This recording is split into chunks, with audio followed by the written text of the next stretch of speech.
Bonjour à toutes et à tous et bienvenue dans Zone Industrie, le JT Production Line du mois de novembre. Ce mois-ci, on plonge dans la semaine de l'industrie, un moment clé pour faire découvrir nos métiers, nos savoir-faire et l'énergie des ateliers à tous les publics. On parlera de tout ce qui prépare cet événement national, mais aussi de l'après WorldSkills qui a marqué la fin du mois d'octobre avec une incroyable génération de jeunes talents réunis à Marseille. Et puis, le JT évolue. Une nouvelle rubrique fait son apparition, l'image du mois, qui sera présentée par Jérôme Poulalier et on accueillera désormais des reporters éphémères chaque mois. Et ce mois-ci, Véronique Gricourt sera notre première intervenante. Enfin, comme à notre habitude, en fin de mois, nous dévoilerons une petite surprise très ludique qui, je l'espère, vous plaira, notre manière à nous de célébrer cette semaine de l'industrie. Allez, on démarre tout de suite avec la première image du mois. C'est la nouveauté de ce JT, l'image du mois, un instant capturé par Jérôme Poulalier, notre photographe et reporter invité. Un geste, une lumière, un regard, tout ce qui raconte autrement la beauté du monde industriel. Bonjour Jérôme. Bonjour Damien, merci pour ton invitation. Tu ouvres cette rubrique, quelle est l'image que tu as voulu partager avec nous ce mois-ci et qu'est-ce qu'elle symbolise pour toi et pourquoi tu l'as choisie? Aujourd'hui, je vais vous présenter une photo que j'ai réalisée récemment pour le département de Seine-et-Marne dans un projet qui vise à valoriser ce territoire d'industrie qu'est ce département.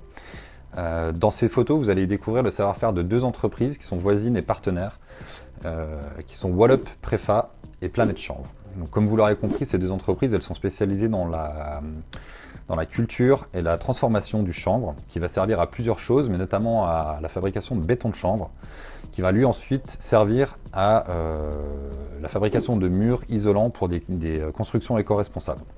Voilà, c'est un projet que je vous invite à découvrir un petit peu plus en profondeur, notamment à travers l'exposition qui est organisée par le département et qui aura lieu à la CCI de Seine-et-Marne ce jeudi 20 novembre dans le cadre de la Semaine de l'Industrie. Voilà, c'est une belle façon de découvrir encore une fois à quel point l'industrie est innovante et continue de nous surprendre à travers ses différentes facettes, ses différents savoir-faire. Voilà, je vous dis au mois prochain pour une nouvelle photo. Merci Damien. Merci Jérôme. On retrouvera ton regard chaque mois maintenant pour garder une trace visuelle de ce qui permet de voir ce qui se cache derrière les portes des ateliers industriels. Difficile de parler de novembre sans évoquer l'événement de la fin d'octobre, les WorldSkills France de Marseille. Un moment fort où nous étions et où la jeunesse industrielle a brillé dans tous les métiers.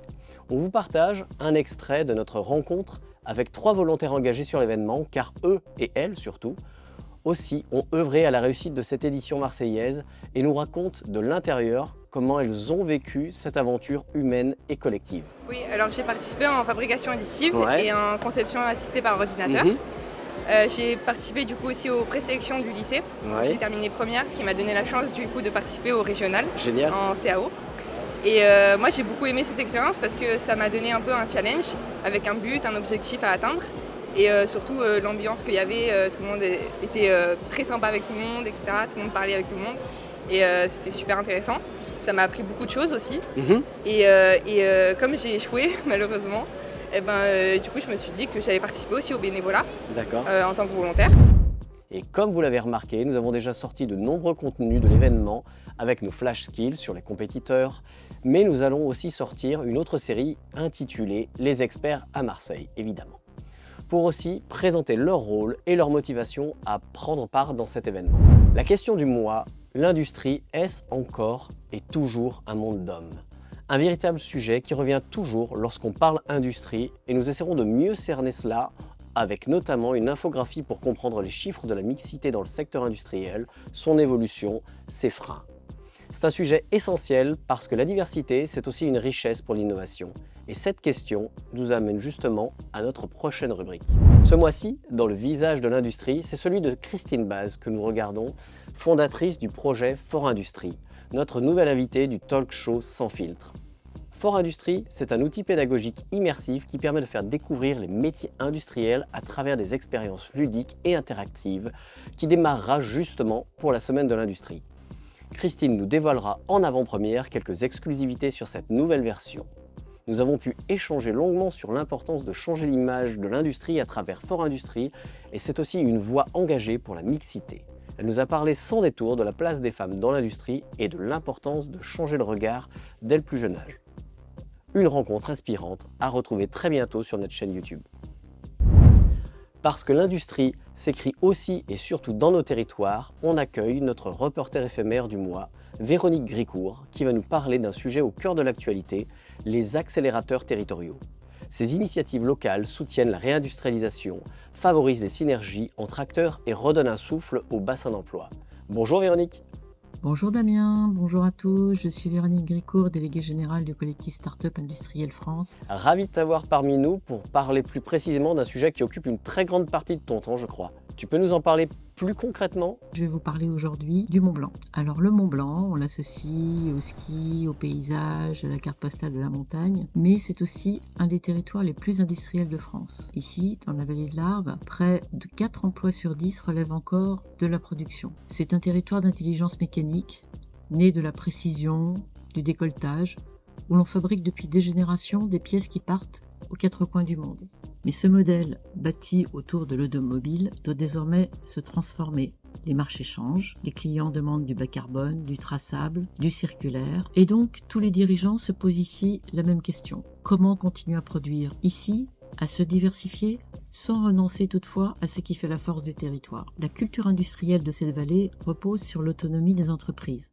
C'est une grande force, c'est aussi une limite, parce que chacun avance dans son atelier sans toujours voir ce que l'on pourrait construire ensemble. Or, la diversification est devenue vitale vers le médical, l'aéronautique, la défense, la microtechnique, le sport outdoor. Ces transitions ont commencé, mais souvent à l'échelle de l'entreprise. L'enjeu maintenant, c'est de les penser à l'échelle de la vallée, voire même au-delà, de façon collective. Et pour ça, les collectivités ont un rôle clé, parce qu'en montagne, produire ne suffit pas. Il faut loger, se former, garder les talents. Le foncier devient un vrai levier de politique industrielle. Le SCOT Mont-Blanc, collectivité locale, l'a bien compris et a choisi de ne plus subir ces mutations, mais de les piloter. Avec une ambition claire, faire du Mont-Blanc une référence d'industrie pérenne, enracinée, et même capable de répondre à la commande publique des JO 2030 et de préparer l'après bien sûr. Pour cela, le territoire s'appuie sur un accélérateur territorial conçu avec le CSI France, un outil collectif qui va permettre d'une part aux dirigeants de franchir un cap,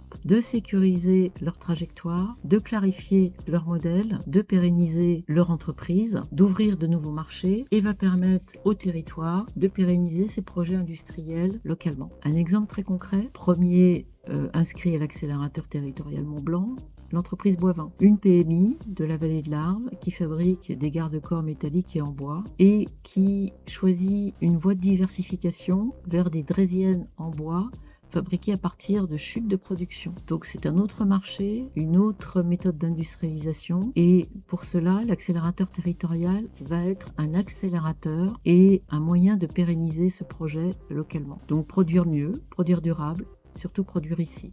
L'ambition, localement, vous l'aurez compris, c'est une industrie qui veut rester debout parce qu'elle avance avec son territoire. Merci Véronique pour ton éclairage et nous allons aussi suivre de près l'évolution de ces accélérateurs et nous te retrouverons très rapidement dans un prochain numéro. Enfin, place à la production et à la technologie. Ce mois de novembre, Production Line vivra la semaine de l'industrie au cœur de plusieurs événements. Nous serons entre autres chez Huron Grafenstadt en Alsace pour leur événement lié à cette édition avec entre autres l'inauguration d'une nouvelle usine de production où nous participerons aussi à une table ronde sur l'attractivité des métiers industriels. Nous suivrons de très près le kick-off de Global Industrie qui aura lieu le 20 novembre avec la présence de Sébastien Martin, ministre de l'Industrie, mais aussi Nicolas Dufour, directeur de BPI France, et Sébastien Gillet et Julie Voyer, directeur et directrice du salon. Enfin, nous serons attentifs aux résultats du premier concours Usine en Lumière, organisé par la Société d'encouragement pour l'industrie nationale qui dévoilera pendant cette semaine les premiers lauréats pour lesquels nous avons participé avec l'entreprise MS. Suspense. Un mois intense, placé sous le signe de la tech, du terrain et de la transmission.